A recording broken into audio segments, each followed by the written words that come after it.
কখনো চোখ রাঙ্গাইয়া মা বাবার সঙ্গে কথা বলিও না।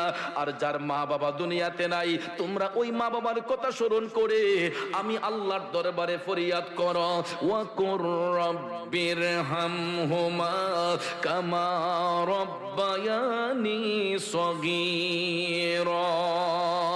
জবান খুলে বলুন সুবহানাল্লাহ। আল্লাহ বলে, সন্তান তুমি আমি মালিকের কাছে ফরিয়াদ করো, আল্লাহ গো আমার মা বাবার উপর তুমি রহম হইয়া যাও। যেমনি ভাবে ছোট্টবেলা আমার মা বাবা আমি সন্তানকে লালন পালন করেছে, আদর সোহাগ করেছে, আল্লাহ আমি কচি শিশুর মতো আমার মা বাবাকে তুমি লালন পালন করো।